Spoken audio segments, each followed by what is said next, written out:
Puntahan na natin yung report mula dyan sa may Pagudpod, Ilocos Norte. Kang runahan lang unay apo ka. Dito panang bado da. Itinarway nga Christmas lights. Iti Pagudpod, Ilocos Norte. Alright.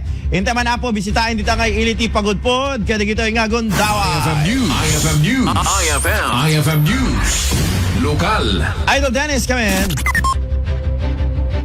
Phil, dagiti taga-Pagudpod, Ilocos Norte, iti Espiritu Pascua.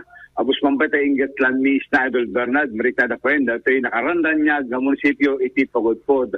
Arig na, palasyo iti langana, gabutin tungkol grabe, magkita iti kinaranyag nata na baduan, iti nakadong LED lights, kada Christmas lights. Kas magita iti picture Idol Bernard, at dapat iti display iti sauna, iti agbulindat ang atraksyon iti munisipyo iti Pagudpod. Wow! Naman, malipot iti Municipal Tourism Office nga dito kaya talagang nga kinarir iti LGU Pagudpod nga ng design tagigas-tagat at dapay mamaengganyo dito taga Pagudpod nga nagpasya iti rabi iti sangwanan iti munisipyo na selfie kenda tumapay.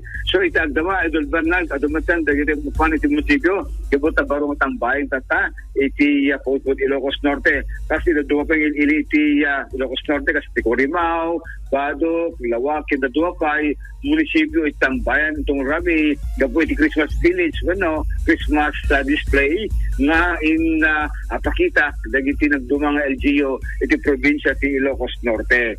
Iti agdamakit agamit dagitay Christmas display itong barangay nga aramid dagitay plastic bottles nga dagito ket nang tulong para palang iti parang preservar iti kinadulos ti Dawlaw tungod sa maliklikan iti agkadong agkaiwara nga basura iti agdawlaw ng runa kadagiti pagginuman iti botelya na pagbedsar amin dagito na Christmas display kadagiti dakayan ken dagiti barangay halls iti nagdumang barangay iti Pagudpod Ilocos Norte iti agdamakit kumkumter iti Pagudpod taga Pagudpod gapo iti permit lamis na kadagito nga aldaw ken Gundaway Idol Bernard. So nga, tayo taga-pasaling, isan ang human dati aircon nyo, permit lamis na mga duwarong pa iti sirad si Lawaga. Idol Dennis Alivio, Patak, Aremen.